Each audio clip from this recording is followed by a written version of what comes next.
Subscribe करें और bell दबाएं ताकि कोई खबर रह न जाए। कर दे करम, कर दे करम, कर दे करम। अस्सलामु अलैकुम। बोल का महफूज पाकिस्तान खुसूसी ट्रांसमिशन में आपको खुशामदीद कहते हैं। मामला यह है कि इस वक्त आप अपने आप को अगर महदूद रखेंगे तो फिर महफूज रहेंगे। यही हम बार बार और रोज़ाना की बुनियाद पर आपको कह रहे हैं, क्योंकि अगर आप महफूज रहेंगे तो फिर पूरा पाकिस्तान महफूज रह सकता है।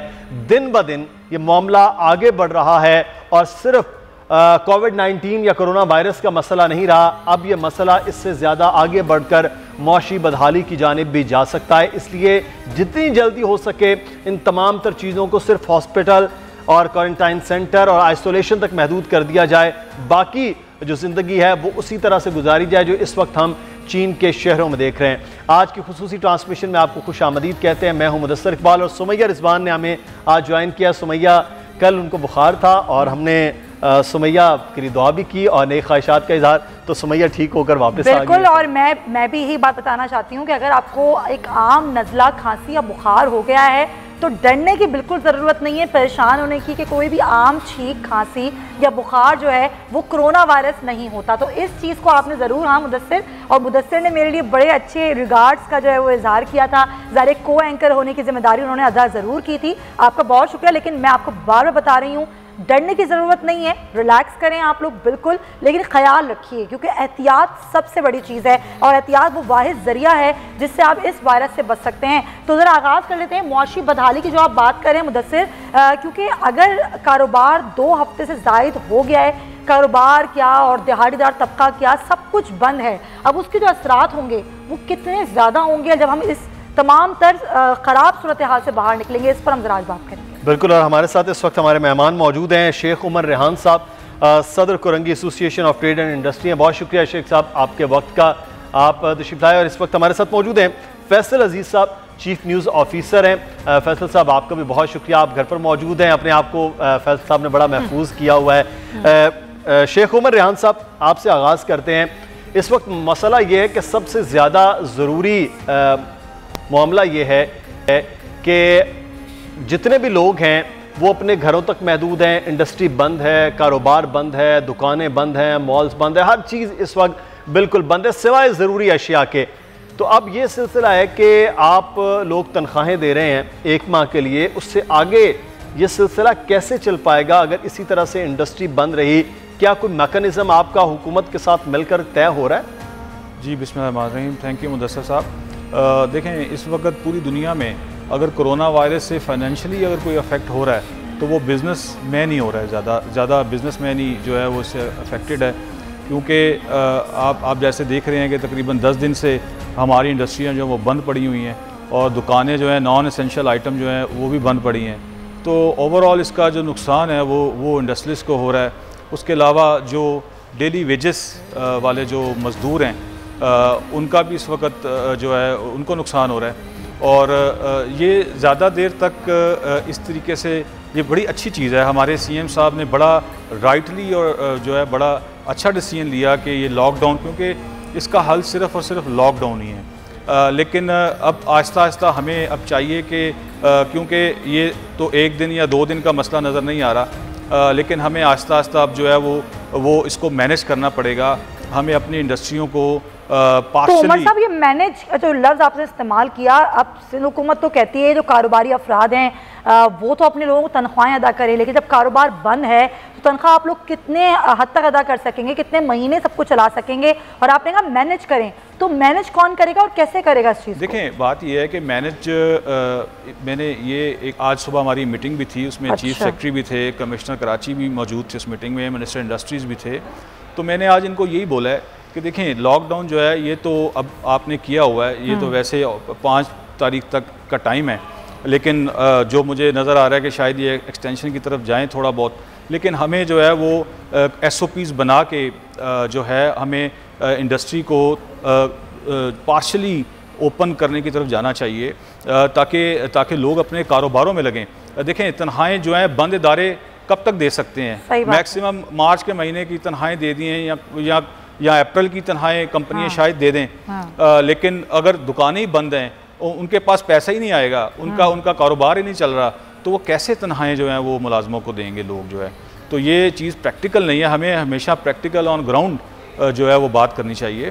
तो इस पे हमें जो है वो देखें, अभी मैंने आज इनको ये भी बात बताई है कि एसेंशियल आइटम की जो इंडस्ट्री है वो तो बंद नहीं हुई, वो तो चल रही है माशाल्लाह, खुराक की कोई कमी नहीं हुई और पूरे पाकिस्तान में हमारे पास बड़ी अच्छी सिचुएशन है और ये कोई शॉर्टेज आएगी भी नहीं।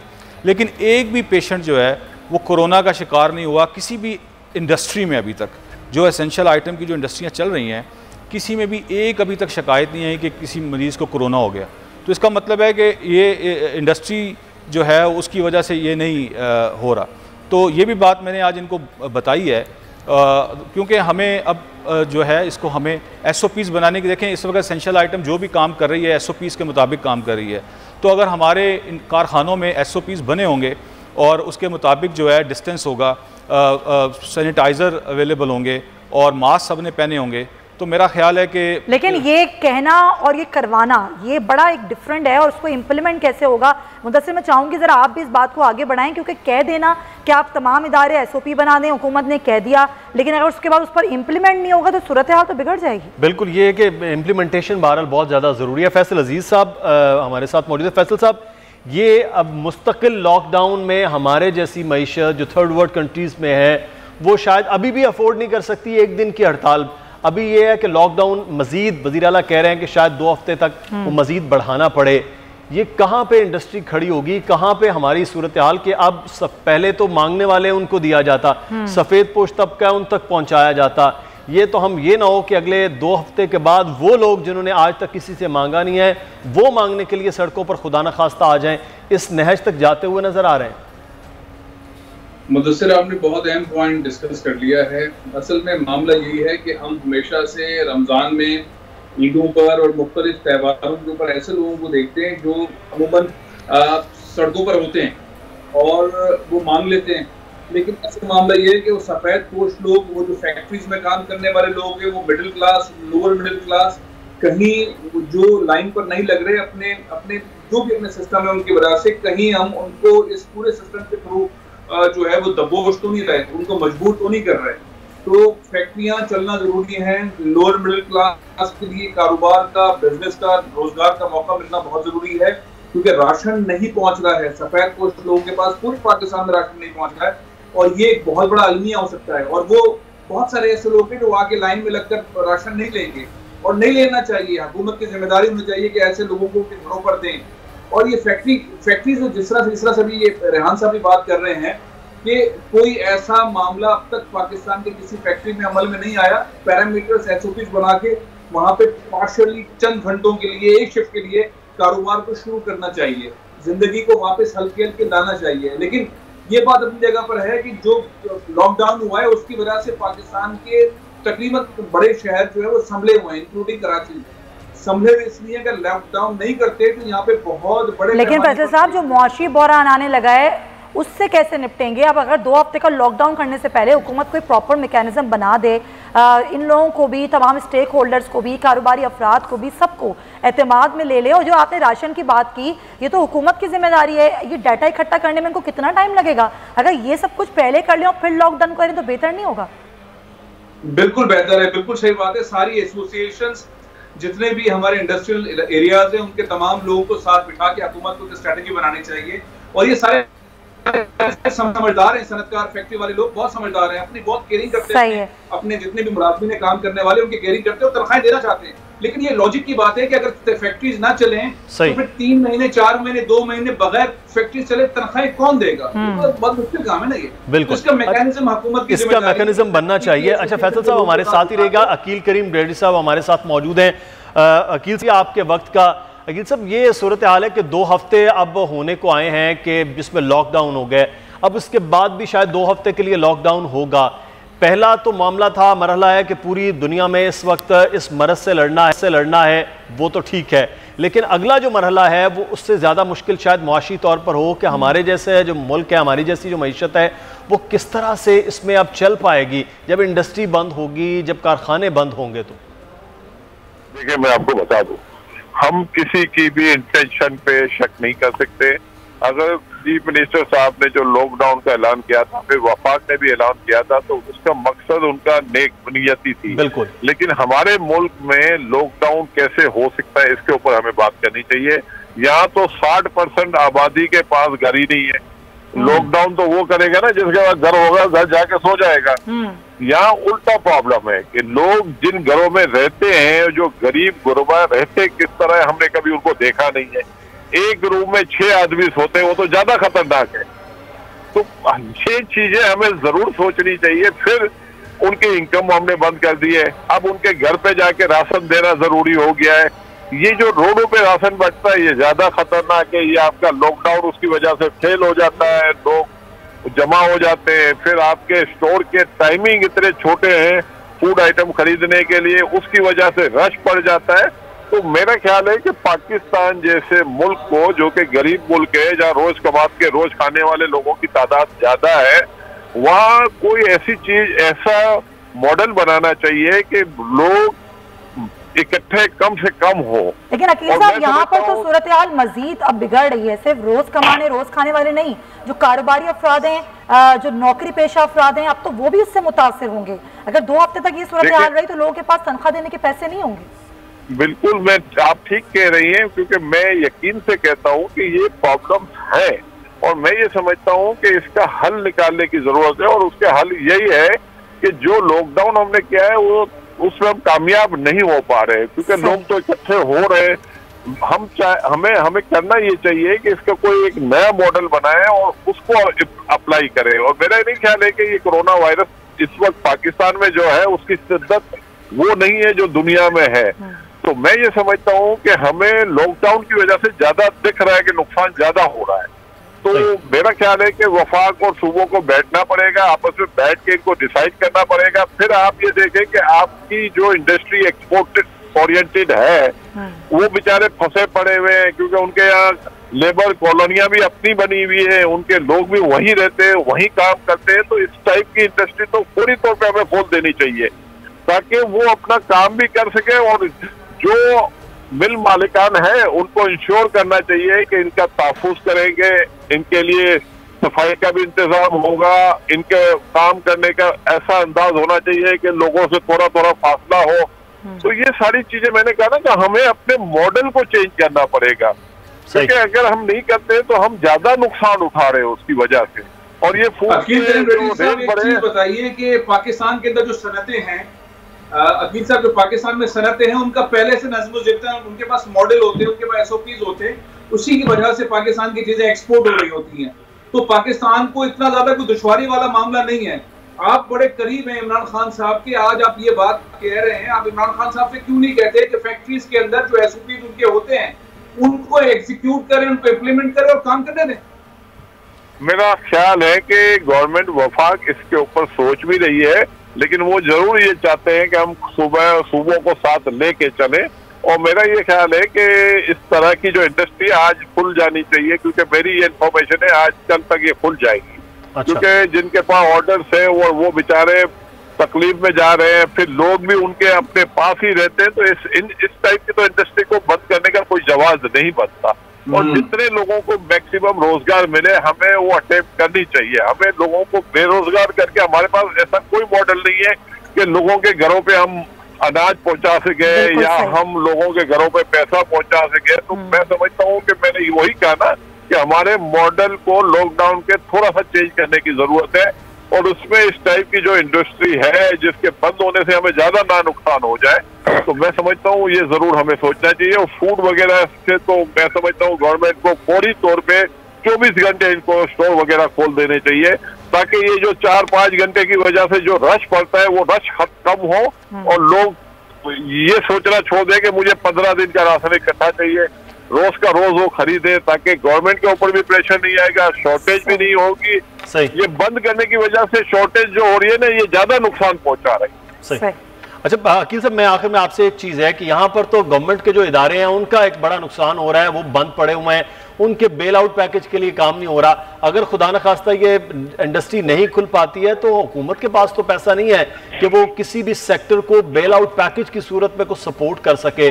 तो फिर ऐसी सूरत में हुकूमत की तरफ तो नहीं देखा जाएगा सनतकारों की जानिब से या हमारे जितनी भी इंडस्ट्रीज हैं उनकी जानिब से? देखिए, आपकी बात 100% सही है। वफाक या सूबों के पास इतना पैसा नहीं है कि वो लोगों को घर बैठ के खिला सके। हमारी बिजनेस कम्युनिटी को भी इनके साथ आना पड़ेगा। हम सब मिल के इस मसले का हल निकाल सकते हैं और जितनी इंडस्ट्री जो चल सकती है, जो जरूरी है जिसको, उसको चलाना भी चाहिए। और लोगों को मैं समझता हूँ कि काम की तरफ अगर कोई रागिब हो जाते हैं तो इस वक्त भी तो ये लॉकडाउन कंप्लीट कामयाब नहीं है ना। उसकी बहुत सारी जगहों पे आप देखें कि रश पड़ा हुआ है। अब इसकी वजह से जो लॉसेस हो रहे हैं, मिल्क जो बेच रहे हैं उनको प्रॉब्लम हो रही है, सब्जी वालों को प्रॉब्लम हो रही है, फ्रूट्स वगैरह जो बेचते हैं, तो ये सारे लोग भी मुतासिर में शामिल हो जाएंगे। बातचीत आपकी हो रही है इस हवाले से हुकूमत से कि कुछ बैठकर इसका हल निकालें? देखिए, हुकूमत जिस तरह हम बातें कर रहे हैं वहाँ भी वो लोग कोई बैठे हुए नहीं है, चाहे वो सूबा सिंध हो, पंजाब हो, सरहद हो, बलोचिस्तान हो या वफाक हो। हर आदमी इंटेंशन सबकी अच्छी है और सब इसका हल निकालना चाहते हैं। और मेरा ये ख्याल है कि जो मेन इंडस्ट्री है वो आज से खुल जाएंगी। मेरा अपना ये ख्याल है, हो सकता है गलत हो, लेकिन मेरी इन्फॉर्मेशन ये है। ठीक है, बहुत शुक्रिया। अकील करीम रेड्डी साहब हमारे साथ मौजूद थे। यकीनी तौर पर यह खुल जानी चाहिए इंडस्ट्री, लेकिन बहरहाल उसका एक मैकेनिज्म होना चाहिए जो बने हुए हैं, उसमें लोगों का ख्याल रखा जाना चाहिए। शेख उमर रेहान साहब, ये अगर ये खुल जाती है, अच्छी बात है, अच्छी खबर है कि अगर ये इंडस्ट्रीज़ खुलती हैं, कुछ इंडस्ट्रीज़ खोली जाएंगी इब्तदाई तौर पर, तो इस वक्त जो सबसे बड़ा मसला दरपेश है आप क्योंकि खुद सदर हैं एक पूरे इलाके के इंडस्ट्री के, बुनियादी तौर पर मसला इस वक्त सबसे बड़ा एक सनतकार को क्या दरपेश है? देखें, सबसे जो बड़ा इस वक्त मसला जो हमें लोग बता रहे हैं वो एक्सपोर्टर्स को ये आ रहा है कि बांग्लादेश की मंडी खुली है। अच्छा। और हमारे, क्योंकि हमारा जो कॉम्पिटिटर है वो बांग्लादेश है और इंडिया है, तो जो ऑर्डर्स हैं वो सारे यहाँ पे कैंसिल हो रहे हैं लोगों के, और वो ऑर्डर जो हैं वो कस्टमर जो है वो बांग्लादेश जा रहा है। तो ये इस वक्त जो सबसे ज़्यादा परेशानी की बात है वो ये भी एक है।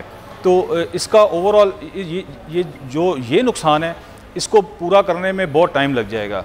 तो इस वक्त मैं ज़ाती तौर पे समझता हूँ कि यहाँ पर ऐसे जो कंपनी हैं, फॉर एग्ज़ाम्पल जो बनाती हैं ऐसी गारमेंट्स बनाती हैं जो हॉस्पिटल में यूज़ होते हैं, ऐसी बेडशीट्स बनाते हैं जो जरासीम कश होती हैं, तो ऐसी चीज़ें बनाने वाले भी काफ़ी लोग हैं जिनके पास बहुत ऑर्डर है और वो उसको चला नहीं पा रहे अपनी फैक्ट्रियों को। तो ये इस वक्त बहुत बड़ा। और दूसरी बात ये है कि ये बात मैं आपको बता दूं कि जब तक इंडस्ट्री को नहीं चलेगी, देखें इटली में अभी तक वहाँ पे रोज़ 500 से 1000 बंदा मर रहा है, लेकिन उन्होंने अपनी इंडस्ट्री बंद नहीं की।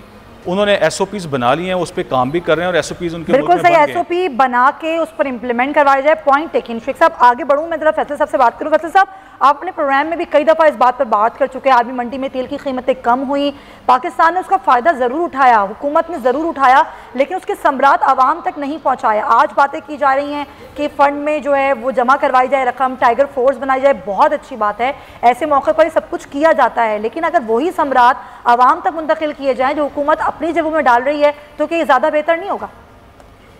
देखिए, इस वक्त फेडरल हुकूमत की कंफ्यूजन जो है वो आवाम को बहुत परेशान कर रही है। और वो कंफ्यूजन ये है कि एक तरफ टाइगर फोर्स बनाने की बात कर रहे हैं, दूसरी तरफ लोकल गवर्नमेंट सिस्टम जो है वो एग्जिस्ट कर रहा है तो उसको एग्जीक्यूट नहीं करने दे रहे हैं। एमएलए एमपीएस को अपने हल्कों में काम करने से एक अजीब किस्म का एनवायरनमेंट बनाया हुआ है। दूसरा, इंडस्ट्री बंद है और कह रहे हैं अकाउंट खोल दिया, चंदा दो।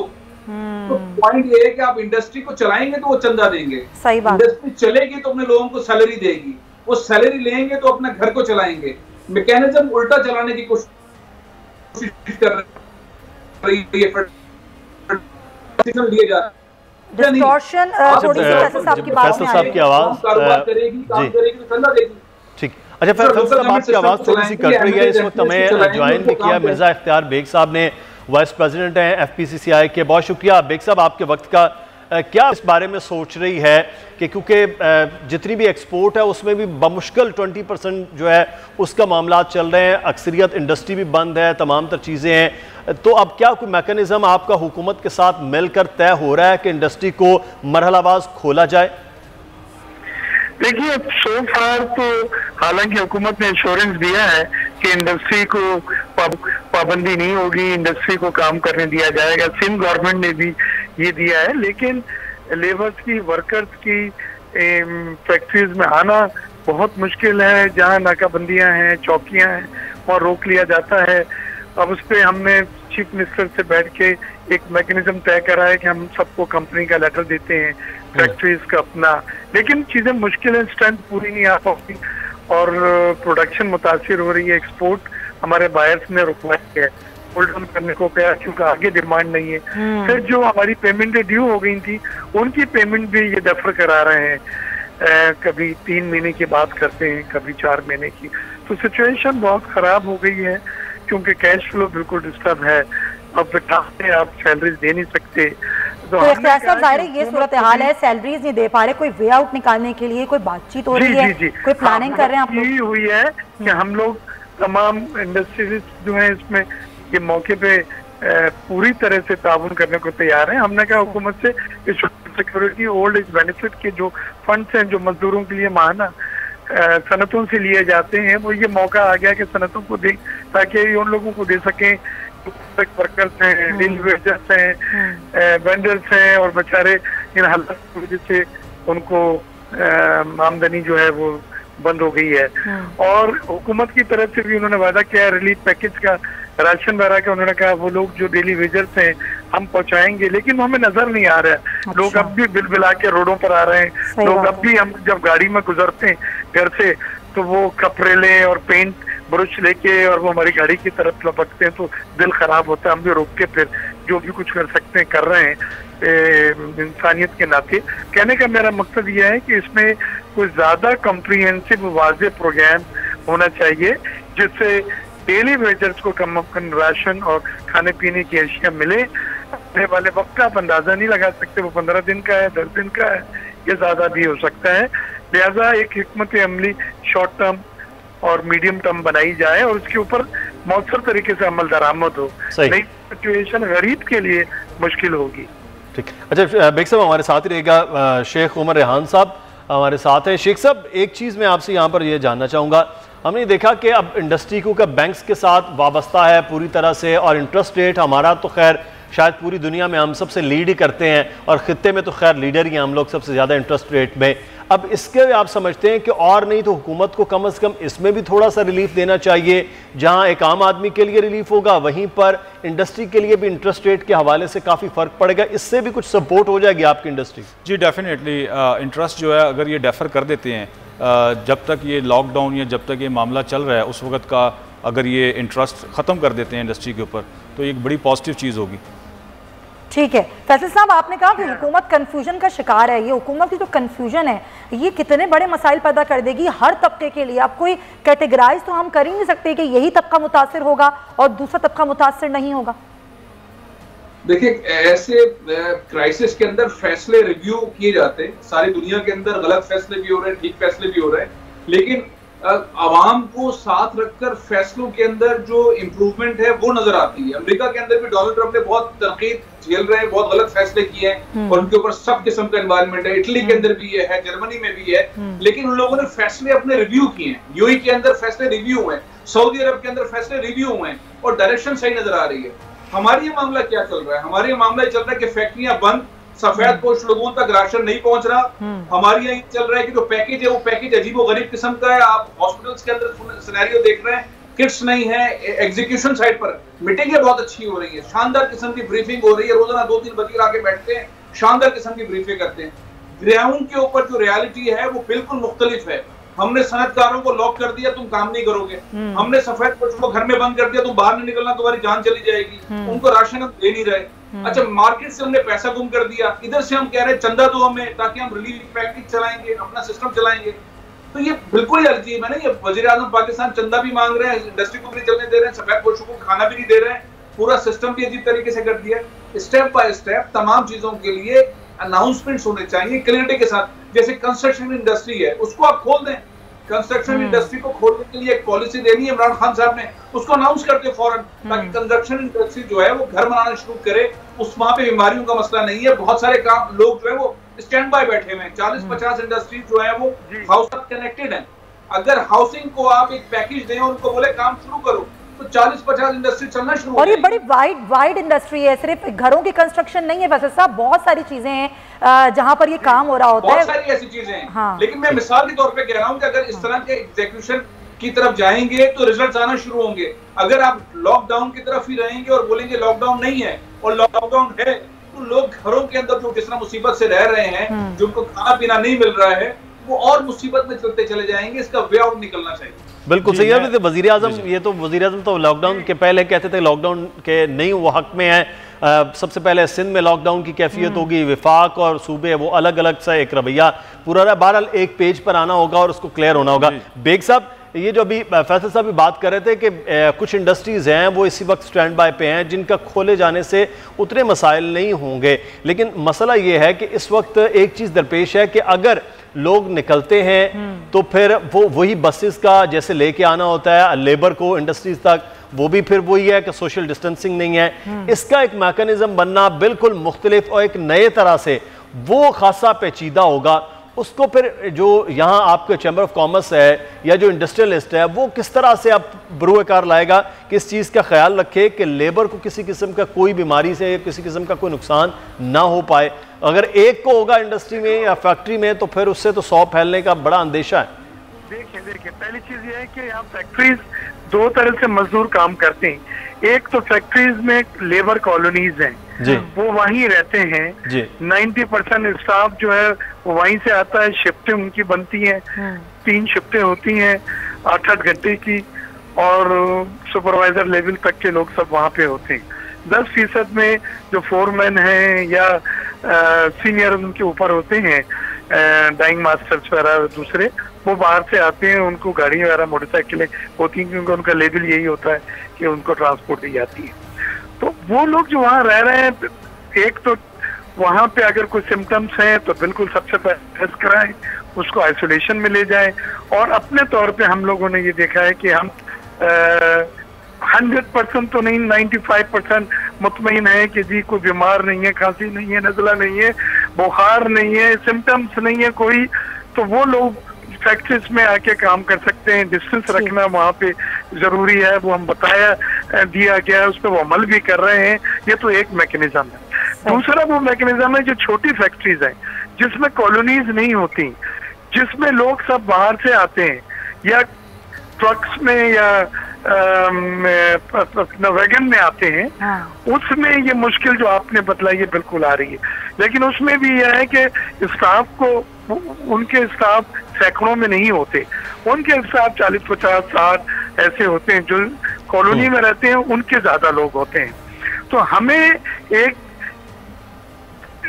बीच की राह निकाल के हमने अपने तौर पे स्कैनिंग करके जो समझते हैं हम कि बिल्कुल सेहतमंद हैं, उनको तो हम मौका दें, और वो लोग जो आते हैं उनको रोका ना दिया जाए। दिखा रहे हैं किसी मिल का, गुलामत का है, अलकरम का है, तो वो उस लेटर की बुनियाद पे उसको रोके नहीं, नाकाबंदी पे। बिल्कुल सही। जो भी सेक्टर जिस तरीके से भी कर सकता है वो उस तरीके से करे। पॉइंट लेकिन बहुत शुक्रिया आपका मिर्जा इख्तियार बेग साहब हमारे साथ मौजूद है। शेख साहब, ये जो है कि अपने तौर पर आपने जो करना है वो करें, लेकिन आप लोगों की तैयारी क्या है? कुछ आप लोगों ने भी तो अपना कोई तैयारी की होगी कि अगर इतने दिन तक या 1 महीने तक लॉकडाउन रहेगा तो फिर आप लोग कैसे लोगों को सैलरीज देंगे? कितने महीने का आप लोग, कितना टारगेट आप लोग लेके चल रहे हैं कि ये टारगेट है हमारा? देखें जी, आज हमने सुबह चीफ सेक्रेटरी साहब को ये रिक्वेस्ट की है कि हमने SOPs ऑलरेडी जो एसेंशियल इंडस्ट्री को जो इन्होंने अलाउ किया हुआ है वो प्रॉपर SOPs के मुताबिक काम कर रहे हैं। तो हमने इनको ये बोला है, सबसे पहले तो ये रिक्वेस्ट की थी कि ये जो जिनकी कॉलोनीज़ अंदर बनी है फैक्ट्रियों की, उनका तो बाहर आना जाना नहीं है, तो उस पर आप जो है फौरी उनको तो आप काम करने की इजाज़त दें। तो जिस पे उन्होंने पॉजिटिव दिखाया, उन्होंने कहा कि हम इसकी तो इजाज़त आप लोगों को दे देते हैं। सही, मेरा ख्याल है आज CM साहब से वो मीटिंग करेंगे इस चीज़ के ऊपर और उसका कल तक शायद अलाउ कर दें वो जो जिनकी कॉलोनीज़ बनी हैं। लेकिन देखें देखें मैंने आज इनको बोला है कि फ़ौरन जो है 1-2 मीटिंगें और करनी चाहिए ताकि हम फ्यूचर के लिए जनरल इंडस्ट्री को खोलने के लिए हम SOPs तैयार करें कि जैसे वो लेबर जो है बसों में आती है या इस तरीके से आती है, अब उस सिस्टम को हम थोड़ा सा चेंज कर देते हैं। इनके लिए हर फैक्ट्री के लिए ये शर्त रख देते हैं कि उसकी अपनी जो है वो डेजिग्नेटेड गाड़ी हो जो जाए और लेबर को लेके आए, और इस तरह के हम SOPs बनाने के लिए तैयार हैं। और हमने बनाए भी हुए हैं इस वक्त एसेंशियल आइटम की जो इंडस्ट्री चल रही है। सबके पास मास्क दिए जा रहे हैं लोगों को, सोशल डिस्टेंस रखा जा रहा है, वर्कर की 6 फीट जो है उसका फासला रखा जा रहा है, और इस तरह और हैंड सैनिटाइज़र प्रोवाइड किए जा रहे हैं। तो ये सारी चीज़ें जो हैं अगर हम इसको एहतियात से अगर हम ये काम कर लेंगे तो मैं समझता हूँ कि हम इसको मैनेज कर लेंगे। दूसरी बात ये है कि अभी ये बात हो रही थी कि ये जो लोगों ने औजार पकड़े हुए हैं और वो जो है वो आ रहे हैं, भाग रहे हैं गाड़ियों की तरफ, ये 99% लोग जो हैं इनमें गलत हैं। तो इन लोगों से तो अवॉइड ही करना चाहिए। प्रोफेशनल्स बहुत ज़्यादा मार्केट में इस वक्त आए हुए हैं। वो एक बाइक आती है, वो ये लोग राशन इकट्ठा करते हैं, वो बाइक आके वो राशन उनसे ले जाती है, फिर वो नया आ जाता है वो बांटने वाला। तो देखें सही लोगों को कई, वैसे तो बड़ा अच्छा काम इस वक्त कर रहे हैं ये जो ट्रस्ट है हमारे, लेकिन कई लोगों को नहीं मिल रहा, मुस्तहिक लोगों को, काफ़ी लोगों को नहीं मिल रहा। तो देखें ये प्रॉब्लम तो हमें और बढ़ेंगी दिन ब दिन। तो ये पूरा कोई भी नहीं कर सकता इस चीज़ को, सिर्फ इंडस्ट्री ऐसी वाहिद चीज़ है जो सबके रोज़गार को पूरा कर सकता है। अच्छा शेख साहब, इस पे हम पूछते हैं कि इंडस्ट्री अगर खुलेगी तो लोकल मार्केट अगर ना खुली तो फिर क्या सूरत है। लेकिन उससे पहले शाहिद हसन सिद्दीकी साहब हमारे साथ मौजूद हैं, हमारे मुआशियात। बहुत शुक्रिया शाहिद हसन। एक तरह ये देखा जाए कि पूरी दुनिया में इस वक्त एक तो तरफ तेल की कीमतें कम हो रही हैं, इंडस्ट्रीज़ बंद हैं और एक्सपोर्ट ना होने के बराबर है, इम्पोर्ट ना होने के बराबर इस वक्त रह गई है। पूरी दुनिया में इस वक्त मुआशी तौर पर बदहाली है। पाकिस्तान जैसा मुल्क है, हम अगले आने वाले 2 माह में कहाँ पे स्टैंड कर रहे होंगे अगर ये सिचुएशन ऐसी ही रही ओवरऑल वर्ल्ड वाइड और फिर पाकिस्तान? हेलो जी शाहिद साहब, आप सुन सकते हैं? जी फरमाइए जनाब। जी शाहिद साहब, मैं आपसे ये जानना चाहूँगा, जो इस वक्त सिचुएशन है पूरी दुनिया में कि इंडस्ट्री इस वक्त शट डाउन की सी कैफियत में है, तो पाकिस्तान फिर कहाँ खड़ा होगा अगले आने वाले 2 माह में? क्योंकि पाकिस्तान की इंडस्ट्री और पाकिस्तान की मईशत तो इस काबिल नहीं है कि हम उसे तीसरा या चौथा नंबर भी दे दें, हम तो बहुत नीचे हैं। ये बात आपकी बिल्कुल सही है कि हमारी मईशत जो है बहुत ही कमज़ोर बुनियादों पर इस्तवार है और कोई बड़ा छोटा बैरूनी धचका हो या मुल्की धचका वो संभाल नहीं सकते। और फरवरी तक जबकि यानी वायरस नहीं आया था उस वक्त भी हमारी मईशत बहुत कमज़ोर थी। लेकिन अब जो सूरत हाल सामने आ रही है वो ये है कि दुनिया के तकरीबन तमाम ममालिक इसकी जद में हैं और ज़बरदस्त नुकसानात हो रहे हैं। तो इसमें टेम्परेरी मैं नहीं समझता कि वो जो हमारा एक्सटर्नल सेक्टर है उस पर कोई बड़ा मसला पैदा होगा, कोई डिफॉल्ट का या कुछ, क्योंकि कई चीज़ें साथ चल रही हैं। एक तो ये कि पाकिस्तान तकरीबन $4 अरब के नए कर्जे लेने की बात कर रहा है, जिसमें से कुछ मंजूर भी हो चुके हैं। तो ये सही है कि हमारी इंपोर्ट्स कम होगी, बरामदात भी हमारी कम होगी, प्रोडक्शन भी कम होगी, शरह सूद जो और शरह पैदावार भी कम होगी, कुछ मनफी भी हो सकती है। लेकिन ये जो डेट रिलीफ की बात चल रही है और पाकिस्तान जो G20 कंट्रीज हैं उनके साथ भी हमने ये दरखास्त की है कि आप हमारे कर्जे कुछ रीशेड्यूल करें ताकि जो सूद अदा होता है वो इस चीज में वो कोरोना वायरस से निपटने के लिए इस्तेमाल हो। तो ये तो वक्त गुजर जाएगा। असल जो मसला अब आएगा वो ये आएगा कि अगले वाले साल में सारी प्रॉब्लम्स अब आप डेफर करा रहे हैं जी। तो वो एक बहुत बड़ा मसला आने वाले वर्षों में पाकिस्तान के लिए आएगा। तो शाहिद साहब, हुकूमत को इस वक्त करना क्या चाहिए? आप मशवरा क्या देंगे? गो कि ये तो पूरी दुनिया में सूरत हाल है और हम वैसी बदहाली का शिकार है मुआशी, हम ऐसे कौन से स्टेप्स उठाएं जिससे हम इस चीज से जल्दी रिकवर कर सकें?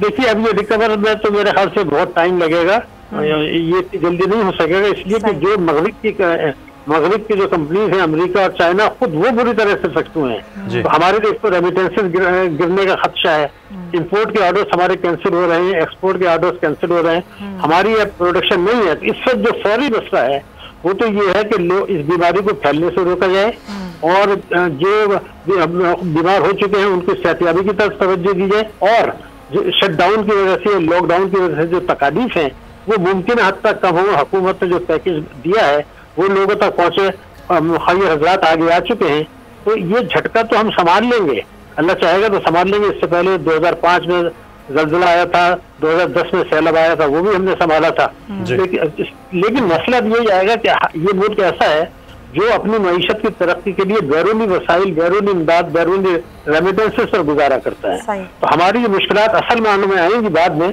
अगर ये हुकूमत सही मैनेज कर लेती है। ये जो उन्होंने कहा कि ये 12,000 रुपया फी में कस देंगे, ये चीज अगर हम गुजार लेते हैं और चंद हफ्ते के बाद ये फैलना रुक जाता है तो फिर मसला ये पैदा होगा आगे चल के, वो मुझे अगले माली साल उसके बाद ज्यादा संगीन नजर आ रहा है। सही। अच्छा, सिर्फ आज जो यकम अप्रैल है तो जो मार्च की सूरत हाल हम ये देख रहे हैं कि 200 अरब रुपए का जो शॉर्टफॉल आया है महसूलात के में, तो ये तो FBR ये कह रहे हैं मजीद इसमें भी आगे अगले आने वाले वक्त में होगा। अच्छा शेख उमर रेहान साहब, मैं एक चीज़ आपसे जानना चाहूँगा, अगर ये इंडस्ट्री चल जाती है जिसका लोकली मार्केट है, अगर वो इंडस्ट्री चल जाती है, टेक्सटाइल का बहुत बड़ा सेक्टर जो पाकिस्तान के अंदर ही वो चल रहा है, जब मार्केट ही नहीं खुलेंगी तो उस इंडस्ट्री की प्रोडक्शन को कहाँ ले जाएंगे? देखिए मैं एक बात बताऊं आपको, हमें जो इस वक्त सबसे बड़ा नुकसान हो रहा है वो GDP का हो रहा है। GDP हमारी जो है ऑलमोस्ट आप समझ लें कि 300 अरब डॉलर की हमारी बेसिकली इकॉनमी है। तकरीबन अगर आप अंदाज़ा करें 1.5% अगर 15 दिन हमारा कारोबार बंद रहता है तो हमारी GDP गिर जाएगी। तो तकरीबन 5 अरब डॉलर का हमें ये नुकसान है। आप अगर इन एंड आउट की बात करते हैं, तकरीबन 2 अरब डॉलर की पर मंथ हमारी एक्सपोर्ट है और तकरीबन 4 अरब डॉलर की हमारी इंपोर्ट है। तो वो तो आप समझ लें कि हम वहाँ पे तो इसको इवन आउट कर देंगे, लेकिन हमें जो हमारे लिए सबसे ज़्यादा बड़ी परेशानी की इस वक्त बात है, हमारी जो GDP है वो उसी तरीके से सस्टेन हो सकेगी कि हमारी इंडस्ट्री अगर चले तो। हमारी इंडस्ट्री अगर बंद रहेगी तो GDP गिरती जाएगी और जो है उससे और भी बड़े मसाइल हैं। हम ये नहीं कहते, हमारी ये डिमांड नहीं है कि आप सुबह से सारी इंडस्ट्रियों को खोल दें, उसी तरीके से हमें प्रिकॉशंस भी करने हैं। हम ये कहते हैं कि पार्शली आप चीज़ों को आहिस्ता आहिस्ता इसकी प्लानिंग शुरू कर दें ताकि हमें ज़्यादा देर ना हो जाए, तो इसकी प्लानिंग शुरू कर दें और पार्शली कंपनियों को। बिल्कुल, अभी तक जो कल तक की रिपोर्ट थी वो 1 अरब 30 करोड़ डॉलर के जो एक्सपोर्ट के ऑर्डर्स थे, या तो वो मुलतवी हुए हैं या मनसूख हुए हैं। सिर्फ अभी 2 हफ्ते हुए हैं, बमुश्किल 2 हफ्ते भी बल्कि नहीं हुए। तो ये सूरत हाल सही आप कह रहे हैं शेख साहब कि अगर ये इसी तरह से हुआ तो ये तो फिर 5 अरब डॉलर तक पहुंच जाएगा मामला। जी बिल्कुल बिल्कुल पहुंच जाएगा, और अगर लॉकडाउन और 15 दिन बढ़ गया तो 10 अरब डॉलर का ये क्लियर कट हमारा नुकसान है। ठीक है, पॉइंट टेकन। शाहिद साहब के साथ मैं क्विकली जाना चाहूँगी। शाहिद साहब, आपने भी IMF की बात की कि जाहिर है अगर हम अपना कर्जा कुछ हद तक कम करवा सकें वो करवाएं, लेकिन जो मुआहिदा IMF के साथ हुआ था उसकी शराइत में क्या पाकिस्तान नरमी करवा सकता है? क्योंकि अभी तो अनयूजुअल हालात हैं, इन हालात से निकलने के लिए जो शराइत IMF की थी उनको क्या तब्दील करना या नरम करवाना पाकिस्तान के लिए आसान होगा? देखिए, एक चीज तो ये है कि ये अपॉर्चुनिटी है और हुकूमत किस तरह डील करती है और उसके ऊपर। फैसल साहब मैं आती हूँ आपकी जानिब। जी जी जी शायद साहब। हेलो जी शायद साहब। मैं यस कर रहा था कि IMF ने पहले ही हमें कंसेशंस दे दिए हैं और उन्होंने ये कहा कि जो अखराजात आपके कोरोना वायरस से होंगे वो हम बगैर खसारे में शामिल नहीं करेंगे। देखिए, G20 के ममालिक हो, दुनिया के मालदार तरीन, IMF, world bank, Asian development bank, सब इस चीज के लिए तैयार होंगे फिलहाल कि हमें रीशेड्यूलिंग करें, रीस्ट्रक्चर करें, नए कर्जे दें। लेकिन जो बात अहम अभी हो रही थी वो ये है कि देखिए, ये जो क्वार्टर है जो अप्रैल से जून तक का, इसमें हमारा GDP ग्रोथ रेट मंफी होगा, इसको हम रोक नहीं सकते। लेकिन वो मुल्क जिसमें अभी तक यूनिवर्सिटी जो है हमारी, जो कि इसमें साइंस में रिसर्च कर सकती थी कि कोरोना वायरस के ऊपर, अभी तो हमने उनको नहीं खोला है। तो हुकूमत को भी ये सोचना है, अभी मैं मुत्तफिक नहीं हूं कि फौरन खोल दें, कि खुदा न खास्ता अगर ये फैल गया तो ज्यादा संगीन होगी। तो 15 दिन जरूरी है कि हम लॉकडाउन की जो मौजूदा सिचुएशन है उस पर अमल करें पाबंदी के साथ। अगर उस वक्त तक हमारा फैलना बंद हो जाता है तब हुकूमत इस पोजीशन में होगी कि इंडस्ट्रीज को विद इन द फ्रेमवर्क खोलें। लेकिन मैं बार बार कहूंगा कि जो हमारी लेबोरेटरीज हैं जहां रिसर्च हो रही है, हो सकती है कोरोना वायरस पर, इसको समझने पर, उसके इलाज पर, वही अभी बंद है। तो ये हमें कड़वी गोली निकलनी पड़ेगी। हमारा मसला ये है कि अमेरिका ये कहता है कि हमारे 2.5 लाख आदमी मर सकते हैं।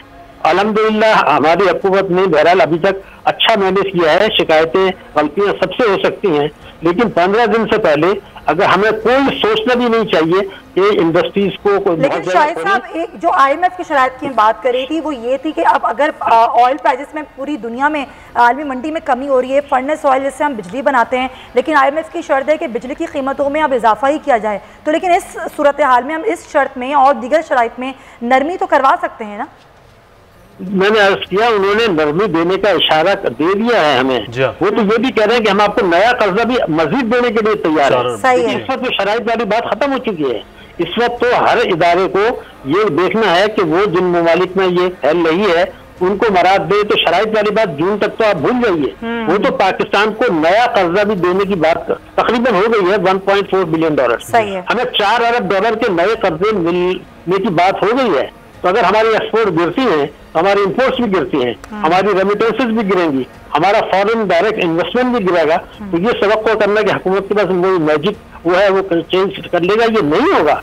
अब हमको ये तैयार रहना पड़ेगा सख्ती झेलने के लिए। अगर हम इसको फैलने से रोकने में कामयाब हो जाते हैं तो 50% हमने जंग जीत ली, उसके बाद में मरहल आएगा कि आप जो है वो सनतों को मरहलेवार खोलें या दूसरी चीजें खोलें। चलिए अब ये देखते हैं कि हुकूमत इस बारे में क्या फैसला करती है कि लॉकडाउन के लिए मजीद और सनतों का क्या तरीकाकार और क्या मैकेनिज्म बनाया जाता है। बहुत शुक्रिया शाहिद हसन सिद्दीकी साहब हमारे माशात हमारे साथ मौजूद थे। फैसल साहब, आप एक तो बात करें, दूसरा ये कुछ चीज़ें भी देख रहे थे, IMF के पास 80 ममालिक की दरख्वास्तें आ चुकी हैं। एक तो कर्ज़ों के उसमें रीशेड्यूलिंग के हवाले से, मजीद कर्ज के हवाले से और इमदाद के हवाले से भी पाकिस्तान भी उन 80 ममालिक में शामिल है। लेकिन ये भी वो चीज़ें हैं जिसमें सिर्फ हम सपोर्ट कर सकते हैं, अपने आप को खड़ा नहीं कर पाएंगे किसी भी तरह से माशी तौर पर।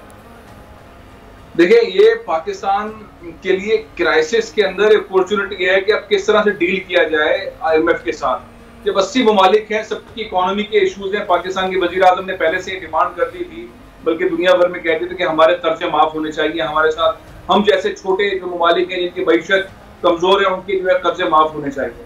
लेकिन उस शायद कर्जे तो माफ ना हो, लेकिन रीस्ट्रक्चरिंग जरूर हो सकती है, नए डिमांड्स के साथ आ सकते हैं।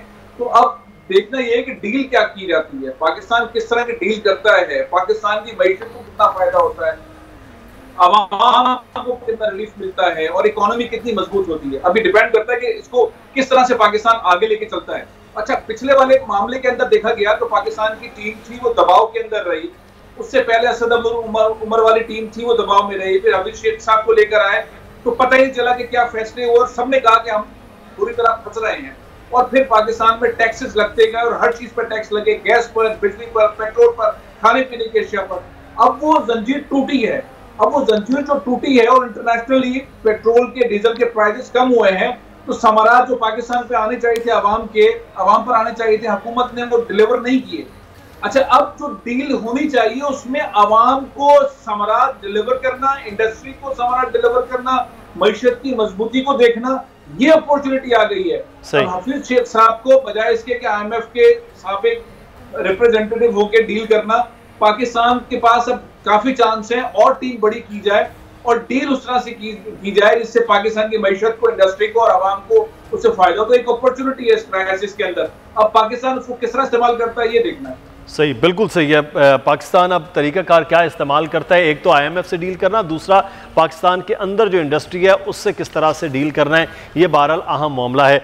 इस्लामाबाद की सूरत हाल हम जान लेते हैं क्योंकि दिहाड़ीदार मजदूर जो हैं, दिहाड़ीदार जो लोग हैं, उनमें राशन की तकसीम के हवाले से मैकेनिज़्म भी बनाने की बात हो रही है, लेकिन अभी तक उसी तरह से जैसे कहा जाए कि पूरे मुल्क में बाकायदा तौर पर इसकी तकसीम नहीं शुरू हो पाई है। इस्लामाबाद की सूरत हाल जान लेते हैं। अफजल जावेद हमारे नुमाइंदे इस वक्त हमारे साथ मौजूद हैं। अफजल, आगाह कीजिएगा इस मुतालिक।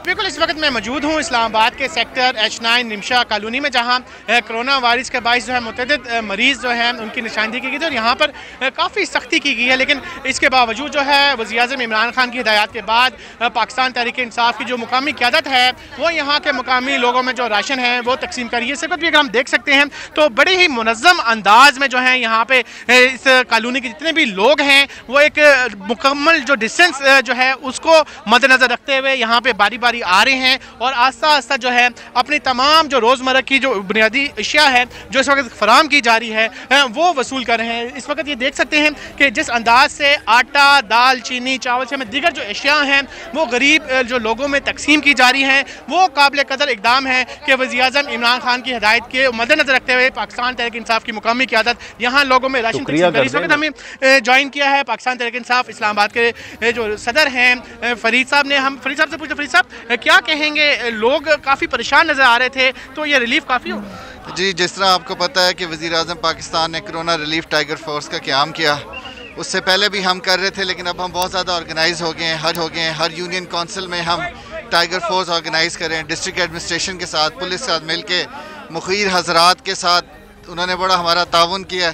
जितना हमारी क़यादत की तरफ हो सका है उसने भी बड़ा सपोर्ट किया। बहुत शुक्रिया अफजल, जो आप तमाम तर सूरत हाल के हवाले से आगाह कर रहे थे।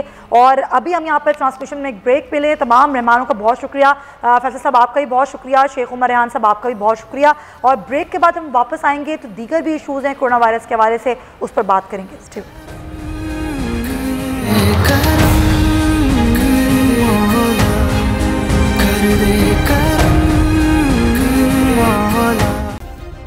सब्सक्राइब करें और बेल दबाएं ताकि कोई खबर रह न जाए।